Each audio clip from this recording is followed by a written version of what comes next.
Hi friends, hello అండి అందరికీ. మనం ఈ వీడియోలో జ్యూసీ టేస్టీ మటన్ కర్రీ ఏ విధంగా ప్రిపేర్ చేయాలో చూసేద్దామండి.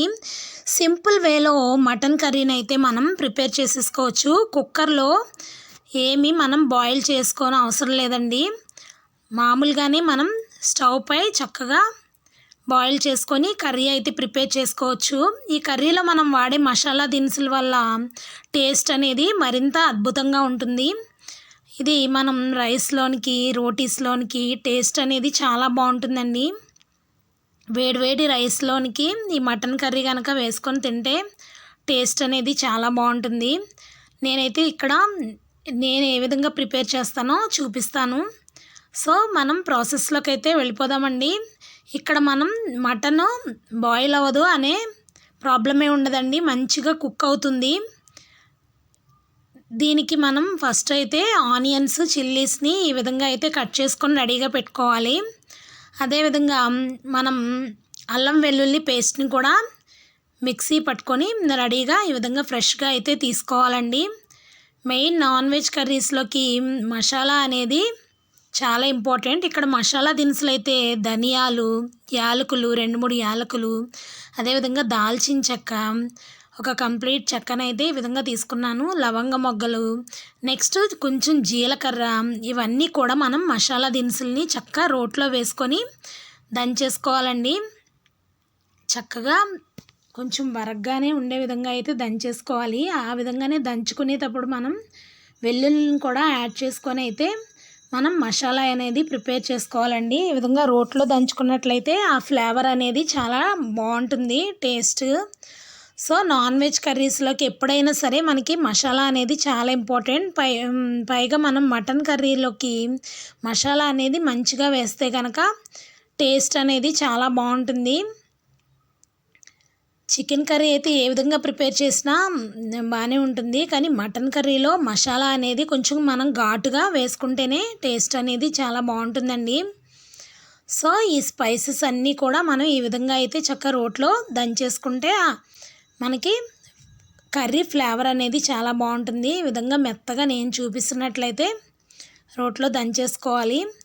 సో పౌడర్ని అయితే ఒక పక్కకు తీసుకొని పెట్టుకోవాలండి. ఈ విధంగా అయితే మనం వెల్లుల్లిని కూడా యాడ్ చేసుకొని దంచుకొని రెడీగా ఈ మసాలా దినుసుల యొక్క పౌడర్ని అయితే ఉంచుకోవాలి. ఇప్పుడైతే మనం మటన్ని ఒక పాత్రలో అయితే నీట్గా వాష్ చేసుకొని తీసుకొని ఈ విధంగా అయితే కొంచెం మనం స్టవ్ ఆన్ చేసుకొని స్టవ్ పై పాత్రను అయితే పెట్టుకొని మటన్ మొత్తం కూడా బాయిల్ చేసుకోవాలండి. ఫస్ట్ అంటే కుక్కర్ యూజ్ చేయకుండా, కుక్కర్లో ఏమీ విజిల్స్ వేయించిన అవసరం లేదండి. ఈ విధంగా అయితే స్టవ్ పైన మనం మటన్ డైరెక్ట్గా వాష్ చేసుకున్నాక పెడితే ఆటోమేటిక్గా వాటర్ అనేవి అందులో వస్తాయి. సో మటన్ మొత్తం కూడా మంచిగా మనకి కుక్ అయిపోతుంది. సో కర్రీ వండినప్పుడు మటన్ కుక్ అవ్వదా అనే ప్రాబ్లమే లేకుండా ముందుగానే మనం ఈ విధంగా అయితే చక్కగా మటన్ని ఈ విధంగా బాయిల్ చేసేసుకుంటే కర్రీ టేస్ట్ అనేది చాలా బాగుంటుందండి. ఇప్పుడైతే ప్రాసెస్లోకి వెళ్ళిపోదామండి. ఫస్ట్ అయితే ఒక పాత్రను అయితే స్టవ్ మీద పెట్టుకొని మనం 2 to 3 స్పూన్స్ ఆయిల్ని అయితే యాడ్ చేసుకోవాలండి. ఆయిల్ వేడెక్కిన తర్వాత మనం ఆనియన్స్ చిల్లీస్ని యాడ్ చేసుకోవాలి. చిల్లీస్ని యాడ్ చేసుకున్న తర్వాత మనం అల్లం వెల్లుల్లి పేస్ట్ని అయితే యాడ్ చేసుకోవాలండి. ఈ విధంగా ఆయిల్ చిల్లీస్ కొంచెం మగ్గిన తర్వాత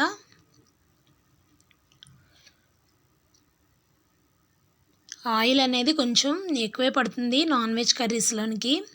సో మనం చూసుకొని ఆయిల్ అనేది యాడ్ చేసుకోవాలండి. ఇప్పుడు ఈ ఆనియన్స్ చిల్లీస్ మగ్గిపోయిన తర్వాత టొమాటోస్ని కూడా యాడ్ చేసుకొని మగ్గించుకోవాలి. ఈ ఆనియన్స్ చిల్లీస్ అన్నీ కూడా టొమాటోస్ అన్నీ మగ్గిన తర్వాత ఇప్పుడైతే మనం అల్లం వెల్లుల్లి పేస్ట్ని అయితే యాడ్ చేసుకోవాలండి. కొత్తిమీరను కూడా ఇప్పుడే నేను యాడ్ చేస్తున్నాను. అల్లం వెల్లుల్లి పేస్ట్ని కూడా యాడ్ చేసుకొని మొత్తం అంతా కూడా పచ్చివాసన పోయేంత వరకు కూడా చక్కగా ఒకసారి కలిపేసుకోవాలండి. ఇదంతా కూడా పచ్చివాసన పోయి మంచిగా మగ్గిపోతుంది. ఇప్పుడు ఈ విధంగా మగ్గిపోయిన తర్వాత మనం ముందుగానే మనం మటన్ అయితే బాయిల్ చేసుకొని రెడీగా పెట్టుకున్నాం కదండి. సో ఆ మటన్ పీసెస్ని ఈ ఆనియన్, చిల్లీస్, అదేవిధంగా అల్లం వెల్లుల్లి పేస్ట్ మొత్తం మగ్గిన తర్వాత ఈ విధంగా మగ్గిపోయింది కదా. ఇప్పుడైతే ఆ పీసెస్ని మనం యాడ్ చేసేసుకోవాలి. ఆల్రెడీ మనకి మటన్ పీసెస్ అనేవి మంచిగా కుక్ అయిపోయినాయండి. కుక్ అయిన మటన్ పీసెస్ని ఈ విధంగా యాడ్ చేసేసుకుంటే కర్రీలో ఎక్కువగా మనం ఉడికించిన అవసరం లేదు. పైగా మటన్ మనకి త్వరగా బాయిల్ అవ్వదు కాబట్టి ఈ విధంగా ముందుగానే బాయిల్ చేసుకున్నట్లయితే కనుక కర్రీ చాలా టేస్టీగా ఉంటుంది. ముక్కలు కూడా మెత్తగా ఉడుకుతాయండి. సో ఈ విధంగా అల్లం వెల్లుల్లి పేస్ట్ అంతా కూడా పట్టే విధంగా ఒకసారి కలిపేసుకోవాలి. కలుపుకున్న తర్వాత ఇప్పుడు మనం రుచికి సరిపడినంత సాల్ట్ని యాడ్ చేసుకోవాలి. అదేవిధంగా కారాన్ని కూడా రుచికి సరిపడినంత కారాన్ని యాడ్ చేసుకోవాలి. 2 to 3 స్పూన్స్ కారం అయితే పడుతుంది. సో ఇవన్నీ యాడ్ చేసుకున్న తర్వాత మొత్తం ముక్కలకి కారం అంతా కూడా పట్టే విధంగా ఒకసారి మనం కలిపేసుకోవాలండి. మొత్తం అంతటినీ కూడా కలుపుకున్న తర్వాత కాసేపు ముక్కలకి కారం అంతా పట్టిన తర్వాత ఇప్పుడు మనం ఒక హాఫ్ టీ గ్లాసు వాటర్ని అయితే యాడ్ చేసుకోవాలండి. వాటర్ని యాడ్ చేసుకోవడం వల్ల మనకి గ్రేవీ అనేది మంచిగా వస్తుంది.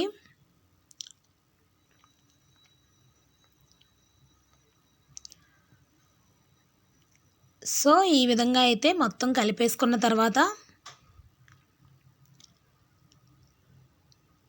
మంచిగా ఇలా మూత పెట్టుకొని మగ్గించుకున్న తర్వాత ఈ వాటర్ని అయితే మనం హాఫ్ టీ గ్లాస్ వాటర్ని అయితే యాడ్ చేసుకొని మళ్ళీ మొత్తం కర్రీ మొత్తాన్ని ఈ విధంగా కలిపేసుకోవాలండి. కలుపుకున్న తర్వాత కాసేపు అయితే మూత పెట్టి మగ్గించుకోవాలి. స్టవ్ మీడియం ఫ్లేమ్లో పెట్టుకుంటే కర్రీ అనేది మంచిగా ఈ విధంగా అయితే కుక్ అయిపోతుంది. ఇప్పుడు ఈ స్టేజ్లో ఉన్నప్పుడు మసాలా పౌడర్ ఉంది కదండి, ఆ మసాలా దినుసులు అన్నిటితో చేసుకున్న పౌడర్ని అయితే ఇప్పుడు యాడ్ చేసుకోవాలి. ముక్క ఆల్రెడీ కొంచెం మంచిగా జ్యూసీగా ఉడికిపోయిందండి. ఇప్పుడు ఈ స్టేజ్లో ఉన్నప్పుడు మనం మసాలా పౌడర్ని అయితే యాడ్ చేసేసుకోవాలి. యాడ్ చేసుకొని మూత పెట్టి చక్కగా మగ్గించుకోవాలి. కర్రీ మొత్తం కూడా ఈ విధంగా అయితే దగ్గర పడుతుంది. దగ్గర పడినప్పుడు ఈ మసాలా యాడ్ చేసిన తర్వాత ఆ ఫ్లేవర్ అనేది ముక్కలకి చక్కగా పడుతుంది. అంతేనండి, మనకి మటన్ కర్రీ ఈ విధంగా సింపుల్ వేలో ప్రిపేర్ చేసేసుకోవచ్చు. టేస్ట్ అనేది చాలా బాగుంటుంది. చూసారు కదా ఫ్రెండ్స్, ఇక్కడ నేను ఈ బౌల్లో అయితే సర్వ్ చేసుకుంటున్నాను. జ్యూసీగా పీసెస్ కూడా మంచిగా కుక్ అయిపోయినాయి. సో ఈ మటన్ కర్రీని మనం రైస్లోనికి, చపాతీలోనికి కూడా తినేయొచ్చండి. టేస్ట్ అనేది చాలా బాగుంటుంది. అందరూ ఈ విధంగా అయితే ట్రై చేయండి ఫ్రెండ్స్. మనం కుక్కర్లో ఏమాత్రం ఉడికించుకోని అవసరం లేదండి. ఈ విధంగా అయితే ముందుగానే చక్కగా పీసెస్ బాయిల్ చేసుకున్నాం కాబట్టి కర్రీలో పీసెస్ అనేవి మనకి మెత్తగా కుక్ అయిపోతాయి. టేస్ట్ కూడా చాలా బాగుంటుంది. మసాలా పౌడర్ అనేది యాడ్ చేసాం కాబట్టి టేస్ట్ మరింత బాగుంటుంది. సో వీడియో నచ్చితే కనుక వీడియోని తప్పకుండా మీ ఫ్రెండ్స్కి, ఫ్యామిలీ మెంబర్స్కి కూడా షేర్ చేయండి ఫ్రెండ్స్. అదేవిధంగా నా వీడియోని అయితే లైక్ చేసి కామెంట్ చేసి ఛానల్ అయితే సబ్స్క్రైబ్ చేసుకోండి ఫ్రెండ్స్.